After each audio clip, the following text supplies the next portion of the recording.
Ucapkan salam. Assalamualaikum warahmatullahi wabarakatuh. Waalaikumsalam warahmatullahi wabarakatuh. Hari ini kita akan belajar tentang kehadiran Islam mendamaikan bumi Nusantara. Bagi pembuka bagi kita semua, bahwa Islam mendamaikan bumi Nusantara ini ada 3 hal yang harus kita ingat. Ya, yang pertama adalah teori terkait dengan datangnya Islam ke Indonesia. Yang kedua adalah cara-cara berdakwah di Indonesia. Dan yang ketiga adalah kerajaan-kerajaan Islam yang berdiri di Indonesia setelah Islam datang. Maka oleh sebab itu kita bagi 3 kelompok lah ya. Ini kelompok 1 akan membahas tentang teori masuknya Islam ke Indonesia atau alur masuknya Islam ke Indonesia. Yang ini membahas tentang cara dakwah Islam masuk ke Indonesia. Kemudian yang ketiga adalah kerajaan-kerajaan Islam Indonesia. Maka kita bagi kelompok, tolong dibagikan kertasnya. Silakan dibuat tentang teori-teori ataupun alur masuknya Islam ke Indonesia. Silakan. Kemudian kelompok 2, ini silakan dibagi. Kelompok 3 silakan dibagikan.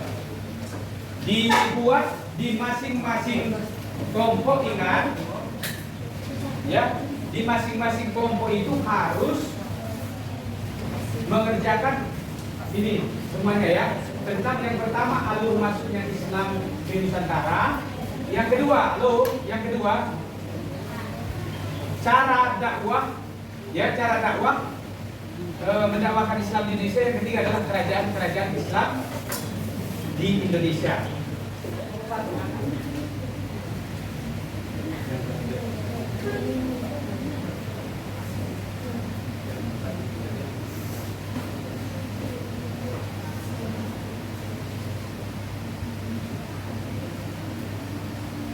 Ayo, dari mana kita mulai? Siapa yang sudah siap? Kelompok mana?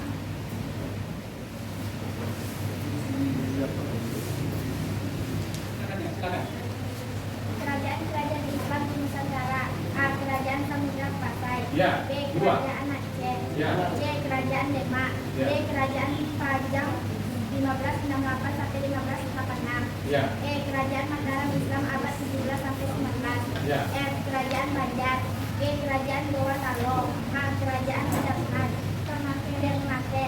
I. Kerajaan Tidore. Ada di kelompok 3 yang ingin memulangkan dan apa yang sudah didapatkan atau yang sudah dapat sama dengan teman kita? Ada di kelompok 3? Silakan. Ketika mau coba, ya silakan Tika. Ya. 1. Kerajaan Samudra Pasai. Pemerintahan kerajaan Samudra Pasai terdiri atas 2 dinasti, yaitu dinasti Maurapahit dan dinasti Maurasido.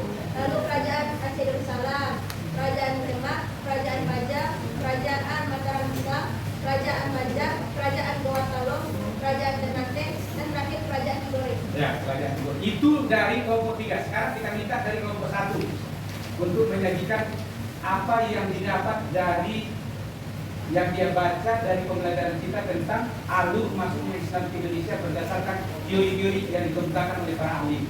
Silakan. Siapa di kelompok 1? Bayu, bisa? Silakan kerjakan. Ya, alurnya aja silakan dikemukakan. Silakan.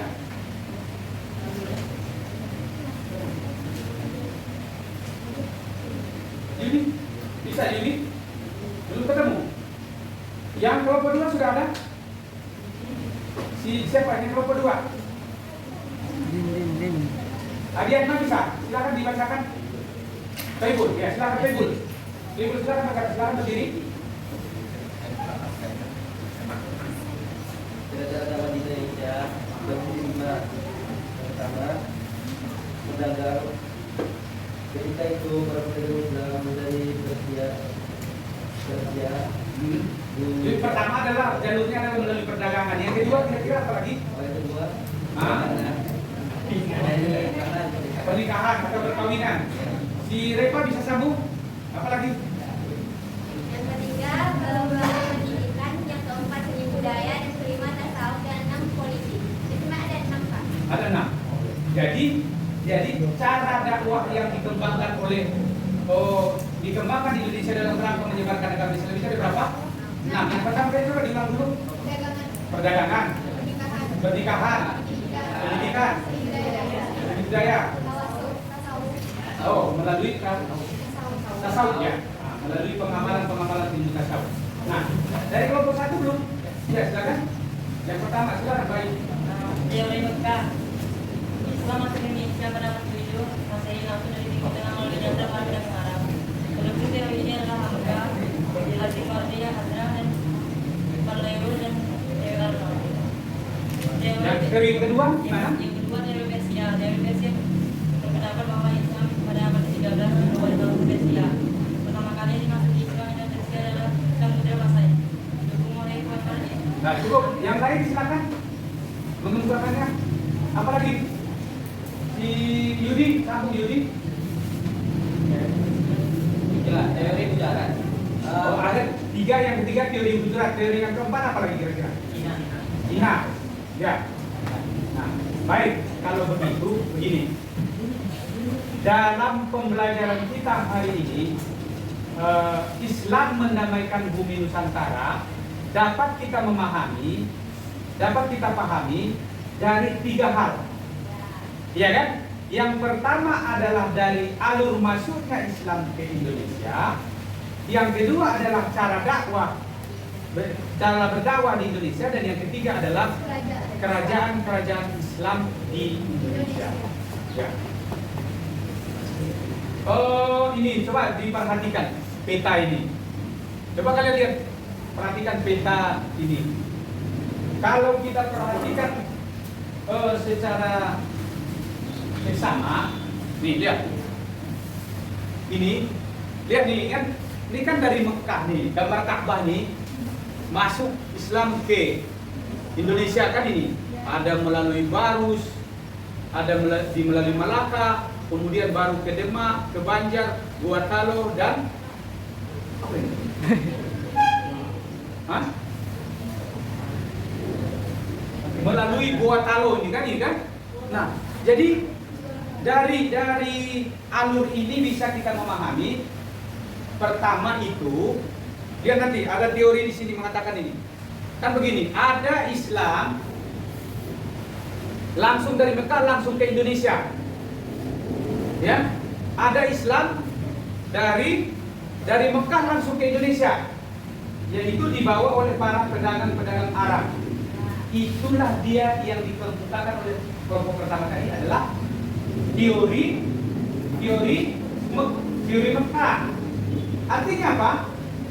Islam datang ke Indonesia langsung dibawa oleh pedagang Arab langsung ke Indonesia. Paham begitu? Nah, itu kejadiannya berlangsung pada abad ke-7 Masehi. Itu teori yang pertama. Teori yang kedua, apa namanya teori yang kedua tadi? Persia. Teori Persia. Teori yang kedua adalah teori Persia. Artinya apa?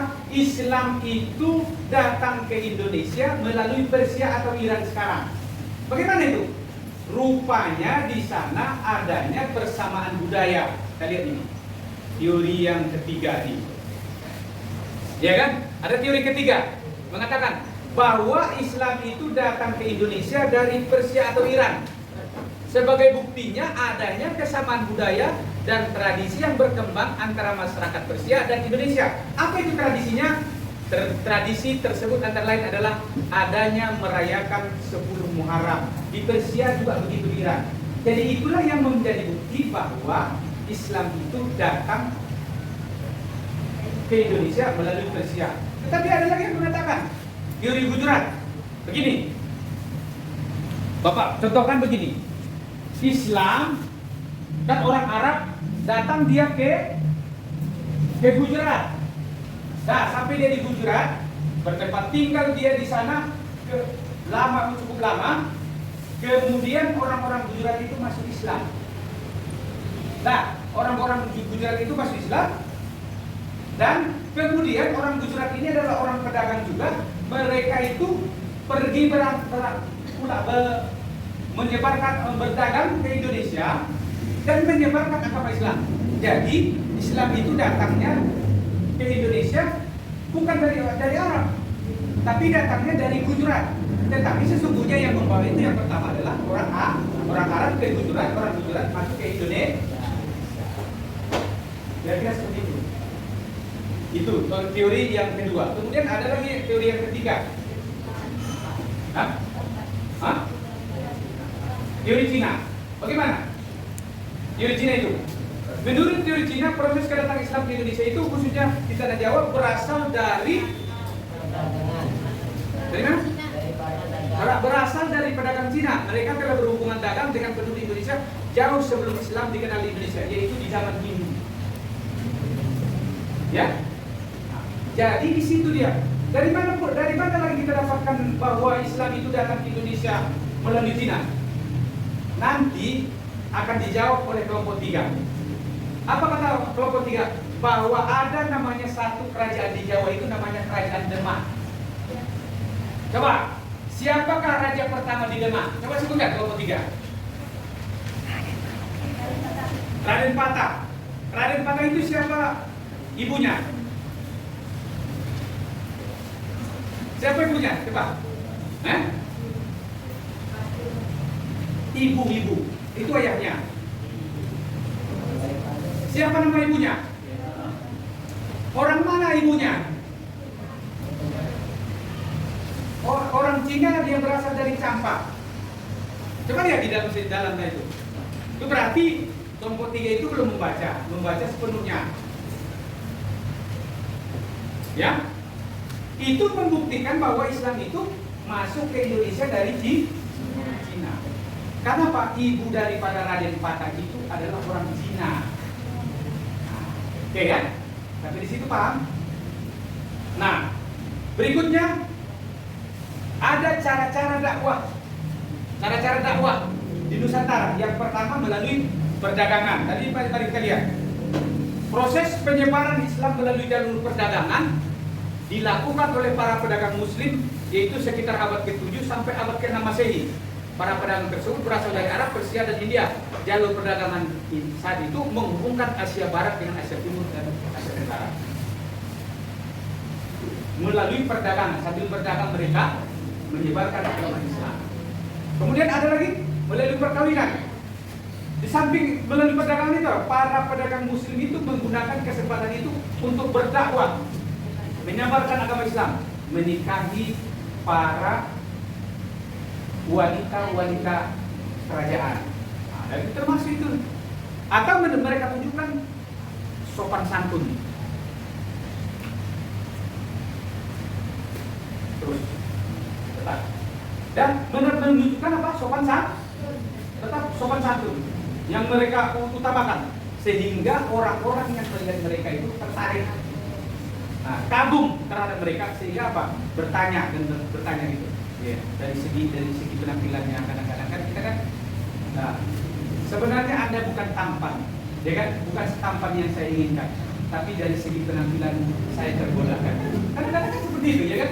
Bukan memang tampan dia, bukan memang cantik, tapi dari akhlak budi pekerti yang beliau tampilkan, saya menjadi tergoda gitu, kata orang-orang. Ya, gitu ya. Tuh. Kemudian yang kedua melalui perkawinan. Orang-orang Arab itu kan orang-orang ganteng, termasuk kemudian dia akan menembus daerah-daerah istana-istana yang ada di kerajaan Indonesia. Dia menikahi orang istana, gitu ya, putri-putri orang istana. Sehingga dia apa? Dengan demikian, dengan kesopanan dia, kemudian dia menikah menjadi keluarga besar, maka menjadilah dia keluarganya menjadi muslim. Diajarkannya lah agama Islam itu kepada keluarganya yang baru dinikahi. Kemudian ada lagi nih, melalui pendidikan. Rupanya orang-orang para ulama, para mubalik itu, di samping mereka sudah paham dengan agama Islam, juga mereka mendirikan pendidikan, ya kan? Nah, dengan pendidikan itu, maka datanglah orang-orang Indonesia ataupun anak-anak Indonesia dididiklah di dalam lembaga-lembaga pendidikan yang dilakukan oleh para dai-dai tersebut, sehingga tersebarlah agama Islam itu. Kemudian ada lagi melalui hubungan sosial, ya kan? Para mubalik menyebarkan agama Islam di Nusantara pandai dalam menjalin hubungan sosial dengan masyarakat. Mereka telah tinggal menetap di Nusantara, aktif dalam kegiatan-kegiatan sosial. Sikap yang mereka tunjukkan, ada orang meninggal, hadir mereka, ada orang walimahan, ada orang yang lagi hajatan, mereka datang dengan menunjukkan sopan santun mereka dengan hubungan sosial itu, sehingga orang tergoda.